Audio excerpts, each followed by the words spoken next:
आता वटकडू परत स्वर्गात जाता येत नाही, त्यांनी विसा दिला तर जाता येतो.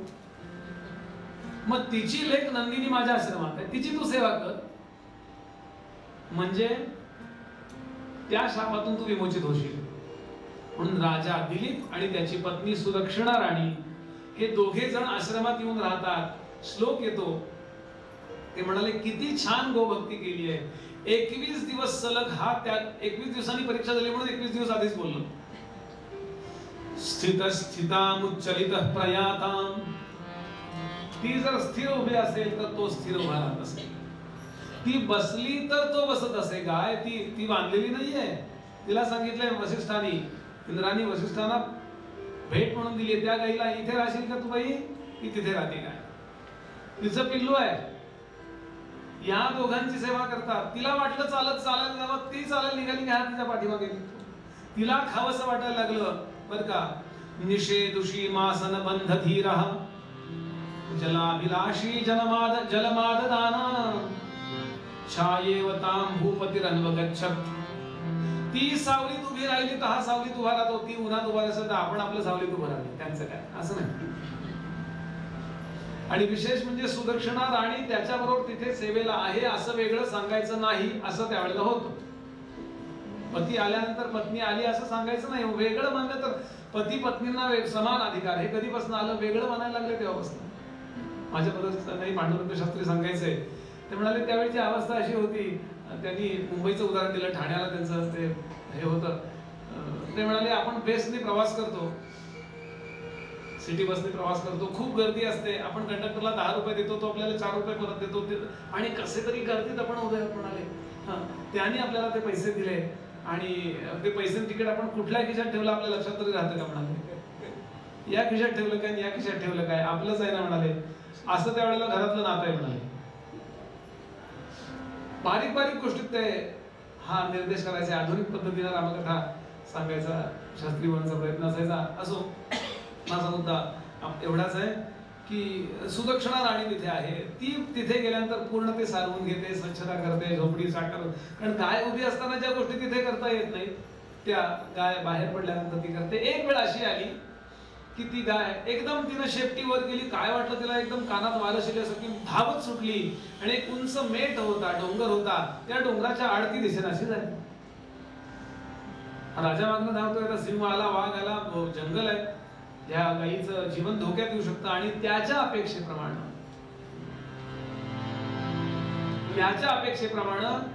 एका सिंहाने तिच्यावरती झडप घातली, तिला आडवी पाडली, आणि तिचा नरडीचा घोट घेणार एका फटक्यात. परवा त्या नॅशनल जागृतीवरती दाखवत होते, इतका मोठा रेडा होता की मोठी मोठी शिंग, एक त्या मानानं लहान सिंह होता, पण त्यांनी एक जो फटका मारला, एका फटक्यात तो रेडा मेला. म्हणून सिंहाचा जो चपेटा आहे, समर्थांनी वर्णन केलंय, गजामस्तकी केसरीचा चपेटा, मारुतीचं वर्णन केलंय, गजामस्तकी केसरीचा चपेटा, महारुद्र तैसा विभांडी त्रिकुटा. म्हणून हनुमंताचा जो आहे ना असा वीर मारुतीचा, गजामस्तकी केसरीचा चपेटा. आणि एका फटक्यात तिला आडवं पडले, मारणार, इतक्यात हा तिथे जाऊन पोहोचला, धनुष्याला बाण लावला, आणि त्या सिंहाकडे असा आकर्णती ज्या खेचली, आणि थांबला, तिष्ठ तिष्ठ, थांब थांब, आपल्याकडे लक्ष खेचावं एवढ्या करता. आणि विशेष म्हणजे त्यानं सिंहानं पाहिलं आणि एक हुंकार भरला बघता, असं केल्यावर तो इतका घाबरला, इतकं काहीतरी शरीरात बदल झाला, आणि अनैच्छिक स्नायू क्रिएट झाले, आणि तो एकदम स्थिर झाला. आपले काही ऐच्छिक स्नायू शरीरात असतात, काही अनैच्छिक असतात. आपली इच्छा चालत नाही तिथे. डीसी करंटला जर चुकून हात लागला तर आपल्याला सोडायचा असतो, पण आपण घट्ट धरून ठेवतो पुढे, आणि त्यावेळेला अनैच्छिक स्नायू कार्य करतात. आपल्या इच्छेचा काही संबंध नाही. हातापायावर आपली इच्छा चालते बरं का, आपल्या पोटातल्या आतड्यांवर आपली इच्छा काम करते का फारशी? ज्या प्रमाणात हातापायावरती आपण, मनावरती आपली इच्छा चालते का? जरा मनाला बोर झालं, कंटाळा आला, तपशिलाचा भाग चालला,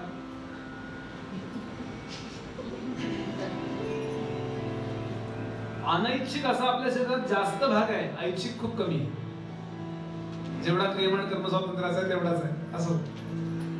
आणि या एकदम तो स्थिर झाला, त्याला काहीच करता येईना हालचाल, ते मागे ओढता येईना, पुढे सोडता येईना, फक्त बोलता येत आहे. त्याने सांगितलं सिंहराजा थांब, तिष्ठ तिष्ठ, काहीतरी करून तो थांबवायचा प्रयत्न करतोय. कालिदास वर्णन करतात, सिंह मनुष्यवाणीने बोलायला लागला. राजा केलीस एवढी सेवा खूप झाली, जा घरी आता, मला भूक लागली आहे. भूक लागल्यानंतर जे समोर अन्न असतं ते अन्न भूक लागलेल्याचं असतं शास्त्राप्रमाणे. माझ्या पाठीमागे जो देवदार वृक्ष आहे चंदनाचा, हा भगवान शंकरांचा मानलेला पुत्र आहे. चंदन सोऱ्या फार होत असल्यामुळं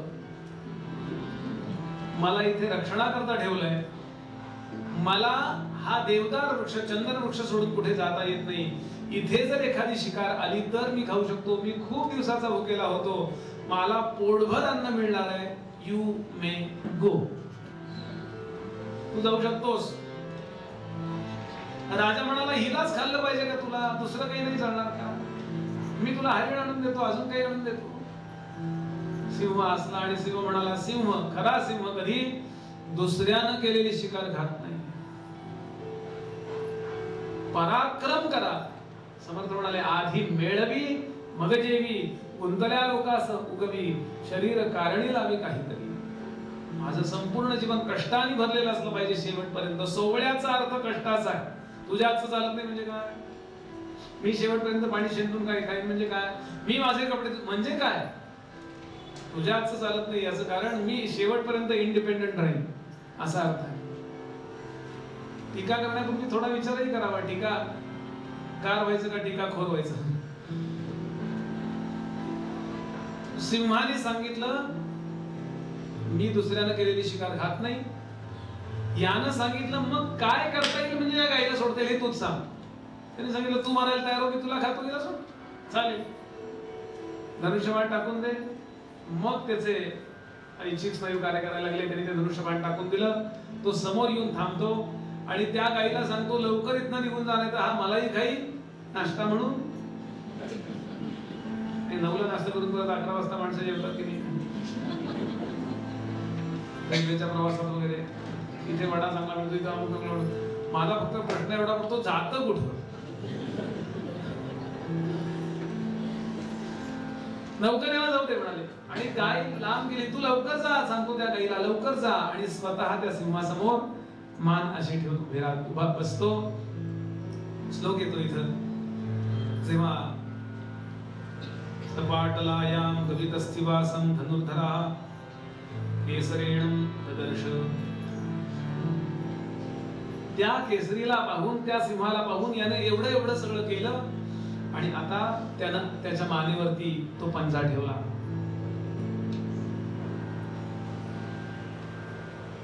प्रामाणिकपणे मारायला तयार झालाय तो. आणि इथे तो सिंह सांगतो, मला तुझी दया येते. इतकं चांगलं शरीर आहे तुझं, तू तरुण आहेस, तुझी पत्नी तरुण आहे, राज्य आहे, काही विषयांच्या उपभोगाची कमतरता नाहीये, सगळी रेलचेल आहे, सगळ्या अर्थानं समर्थता असताना तू मरायला का तयार झाला? तुझ्या या गोड शरीराची मला दया येते. आणि या भारतीय संस्कृतीचा एक महामंत्र इथे येतो. तो सांगतो, सिंहराजा, तुला दया करायची असेल तर माझ्या या भौतिक शरीरावर दया करू नको, कारण आता जरी तू मला सोडलंस तरी केव्हा तरी त्याला मृत्यू येऊन गाठणारच आहे. यशः शरीरे भव मे दयालु, माझ्या यशरूपी शरीरावर दया कर. कारण आपली अनेक शरीर सांगितली आहेत, त्यातलं एक शरीर स्थूल शरीर, आणि हे गेल्यानंतर मरावे परी देहे त्यागिता कीर्ती मागे उरावी. समर्थ, मना सज्जना हेची क्रिया धरावी, मना चंदनाचे परित्वाजी जावे, परी अंतरी सज्जना निववा. सज्जनांचं प्रसन्न राहील असंच मी वागलं पाहिजे. निववावे म्हणजे सज्जनांना नेहमी माझ्याबद्दल स्तुती करावीशी वाटावी असं माझं वर्तन असावं. भारतीय दृष्टिकोनामध्ये या शरीरापेक्षा महत्व देण्यात आलं कीर्तिरूपी शरीराला. गोपालकृष्ण सांगतात कीर्तिरूपी मूल्य घे आणि मग मर. अरे तुझा फायदाच आहे या युद्धामध्ये अर्जुना. हत्वावा प्राप्स्यसि स्वर्गम आणि जितवावा भोक्षसे महीम. दोन्ही फायदा आहे. मेलास तर स्वर्ग, जिंकला तर पृथ्वीचं राज्य. अकीर्ती करम अर्जुन, अकीर्ती करून मरू नकोस. कीर्ती रूपी शरीर, कीर्ती हे जीवन मूल्य फार आग्रहाने आमच्या पूर्वजांनी सांगितलं. यानी मी आता मेलो तरी चालेल, माझे पुतणे म्हणतील, मला नाही मुलबाळ पण माझे पुतणे म्हणतील आमचे काका गायीची सेवा करता करता मेले बरं का. असं म्हणणं योग्य ना. नेपोलियन बोनापार्टच्या उद्यानामध्ये काही लोक आले. आमचे स्वामी वरदानंद भारती गोष्ट नेहमी सांगायचे आणि लोक विचारायला लागले, हा पुतळा कोणाचा, हा पुतळा कोणाचा, हा अमक्या सरदाराचा, हा अमक्या सरदाराचा, हा अमक्या सरदाराचा, हा अमक्या सरदाराचा, या सरदारांच्या आजोबांचा, हा अमक्या पंतप्रधानांचा, वगैरे वगैरे वगैरे. ते म्हणले महाराज तुमचा पुतळा का नाही इथे. नेपोलियन म्हणाला इथे माझा पुतळा उभा राहावा आणि 4 पिढ्यानंतर लोकांनी असं विचारावं की हा पुतळा कोणाचा. आम्ही त्या पुतळ्याचा अपमान समजतो. त्यापेक्षा 4 पिढ्यानंतर इथे नेपोलियनचा पुतळा का नाही असं लोकांनी विचारावं, ही माझी अपेक्षा आहे म्हणाला. सगळ्या पुतळेवाल्यांना सांगायला पाहिजे की नाही.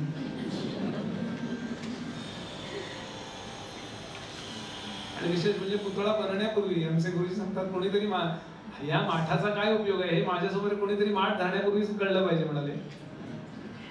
सांगण्याचा हेतू असा, फार महत्वाची दृष्टी देतात आणि मरायला तयार होतात. हे आपण बोलतोय कदाचित माहिती आहे पुढची कथा, त्यामुळे निश्चिंत आहोत. हा मरायला तयार झाला म्हणजे खरंच मरायला तयार झाला. अभिनय म्हणून नव्हे, म्हणजे ते फक्त कॅमेरा समोर करायचं नंतर आज जाऊन विलन बरोबर चहा प्यायचा असा अभिनय नाही. तो प्रामाणिक मरायला तयार झाला आणि त्या मरण्याकरता तो खाली मान अशी करतो आणि सिंहाने असा जो पंजा उचलला मारला तसा. सिंह सोडतोय का,